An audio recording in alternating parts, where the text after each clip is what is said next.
अस्सलाम वालेकुम दोस्तों। पाकिस्तान सुपर लीग में आज 2 मैच हुए और लाहौर कलंदर ने बड़ी ज़बरदस्त एक जीत ली। मगर सबसे पहले ख़ास सवाल जो आप सब मेरे से बार-बार पूछ रहे थे और बहुत से लोगों ने बहुत ज़्यादा व्हाट्सएप भी किए, मैसेजेस भी किए, फेसबुक के ऊपर भी किए, यूट्यूब के ऊपर वीडियोज़ के ऊपर कमेंट भी करके काफ़ी मतलब मर्तबा एक ही सवाल पूछा, जो मैंने अपने भाई के हवाले से एक वीडियो लगाई थी कि किडनैप हो गए थे। आप सब लोगों की दुआएँ, नेक तमन्नाओं और कंसर्न का बहुत शुक्रिया। भाई वापस आ गए हैं।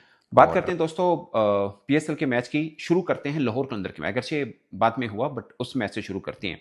उसमें एक ऐसे 2-3 खास बातें। एक हारिस रऊफ का स्पेल, मतलब पाकिस्तान के अभी भी तेज़ गेंदबाज हैं वो, मगर डेथ ओवर के अंदर थोड़ा-सा प्रॉब्लम उनकी बॉलिंग को लेके होता है। शाहीन शाह अफरीदी इससे पिछले वाले मैच में भी दोनों दोनों को खुशदिल शाह ने बड़ा ज़बरदस्त अंदाज के साथ खेला था और आज भी 1 ओवर के अंदर 22 रन्स किए हैं ब्रेसवेल ने, अगरचे आउट कर दिया। और मज़े की बात ये है कि उन्होंने बाबर आज़म को भी क्लीन बोल्ड किया। बाबर आज़म को टी20 में दूसरी मर्तबा आउट किया हारिस रऊफ ने। हारिस रऊफ का बाबर आज़म को आउट करना, एक छोटा-सा हवाला मैं आपको बता दूँ। हारिस रऊफ की एक बार वीडियो बड़ी पीएसएल की ही थी, बड़ी वायरल हुई थी। उन्होंने बोला था कि 2 खिलाड़ियों की ख़्वाहिश है कि मैं आउट कर सकूँ। एक विराट कोहली को, दूसरा बाबर आज़म को। तो बाबर आज़म को एक्चुअली में 2 बार आउट कर लिया है। विराट कोहली भी मतलब नहीं आउट हो पाए थे। ज़ाहिर है उतना ज़्यादा मुकाबला भी नहीं होता। जिस तरह आप पीएसएल खेलते हैं, नेशनल टी20 खेलते हैं, तो बहुत बार आपका मुकाबला हो जाता है बाबर आज़म से। ज़्यादा चांस मिल जाते हैं। सो बाबर आज़म को 2 बार आउट ज़रूर किया। मगर फ़खर ज़मान की इनिंग में आप सोचिए, आखिरी आप लगातार 4 इनिंग उठा के देखिए फ़खर ज़मान की। 84 रन्स, 103 रन्स, 61 रन्स और आज भी 50 प्लस। और आज की इनिंग में फ़खर ज़मान का एक चीज़ बड़ी ख़ास है। वो ये है कि आप उनका स्ट्राइक रेट देखें। वैसे लाहौर कलंदर की अगर आपने मैच में एक चीज़ नोट की हो, अगरचे बॉलर के पर्सपेक्टिव में हम बाद में बात ज़रूर करेंगे, मगर बैटिंग पर्सपेक्टिव में देखें, श्रीलंका की स्ट्राइक रेट कितना था? 125 126।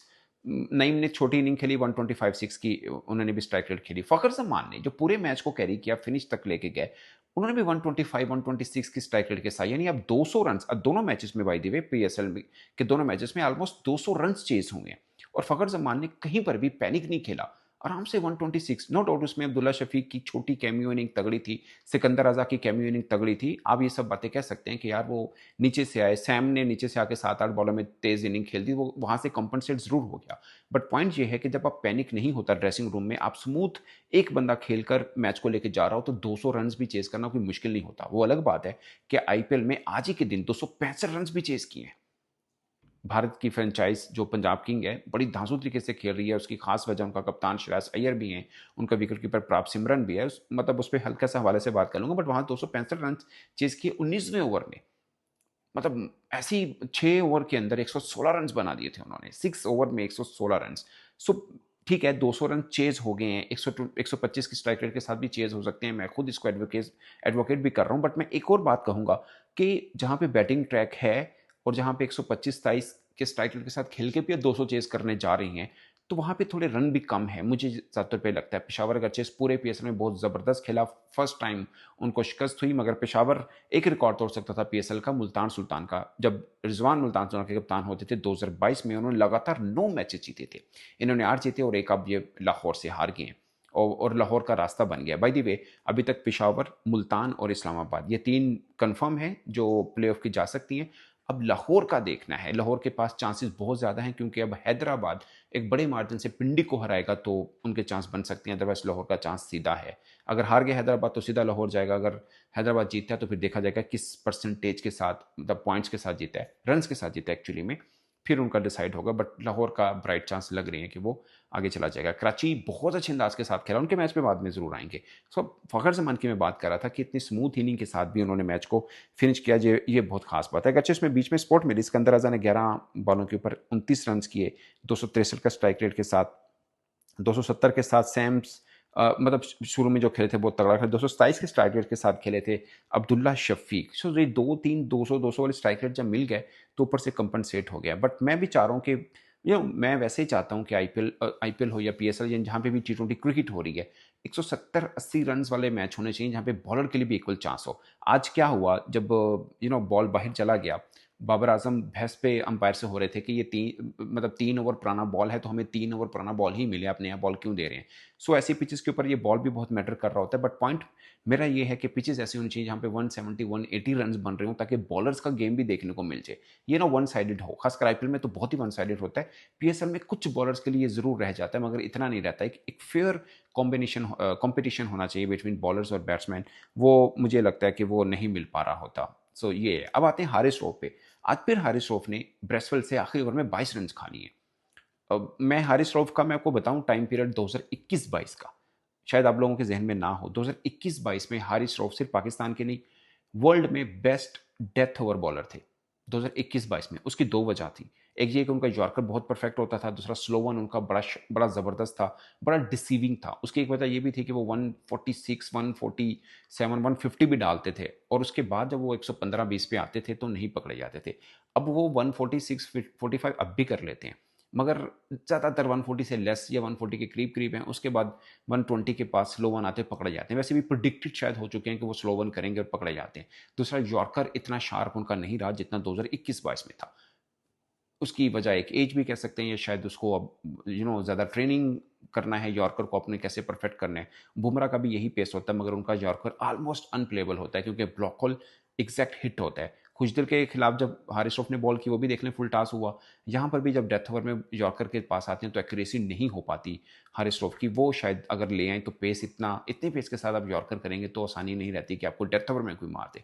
मतलब फास्ट बॉलर का ज़्यादा एडवांटेज डेथ ओवर का होता है। और आप हारिस रऊफ की विकेट्स भी उठा के देख लें, चाहे बैट्समैन को आउट किया या टेल एंडर को, ज़्यादातर डेथ ओवर में करते हैं। इनकी स्पेशलाइजेशन ही यही है। मतलब अभी तक नया बॉल इनको नहीं मिलता अमूमन, क्योंकि ये डेथ ओवर अच्छे करते हैं। सो इसके ऊपर काम करना है। अगेन शहीन ने कलेक्टिवली ज़्यादा रन नहीं दिए आज, मगर डेथ ओवर में उनको भी रन हुए हैं। सो ये दो पाकिस्तान के बड़े बॉलर माने जाते हैं। दोनों पर सबसे ज़्यादा तनकीद होती है कि डेथ ओवर बॉलर क्यों क्यों नहीं बन पा रहे। बट मेरा ये मानना है कि पाकिस्तान में अभी जो करंट खेल रहे हैं, इनमें कोई ऐसा बॉलर नहीं जिस पे आप भरोसा कर सकें कि वो डेथ ओवर का बॉलर है।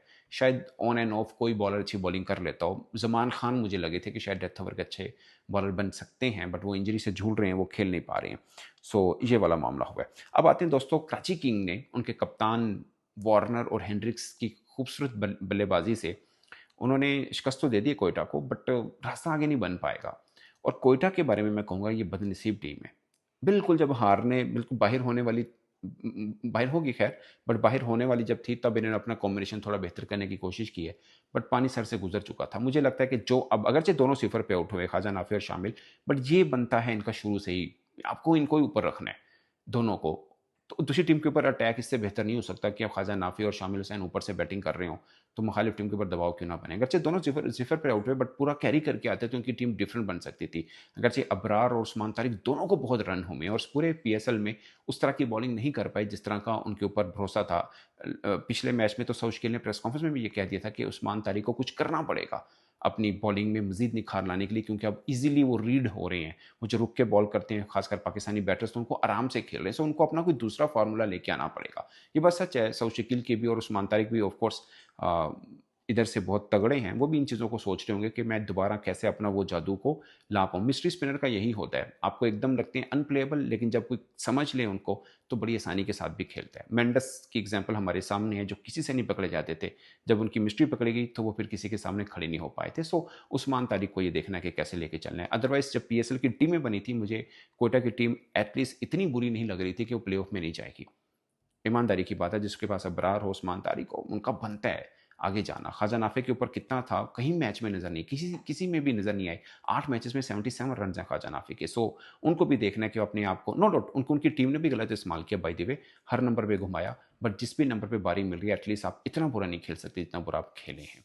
ऑल टुगेदर मुझे लगता है कि सऊशकिल ने बेहतर बैटिंग की, स्ट्राइक रेट के ऊपर बात जरूर की जा सकती है, बट ओवरऑल बेहतर बैटिंग की।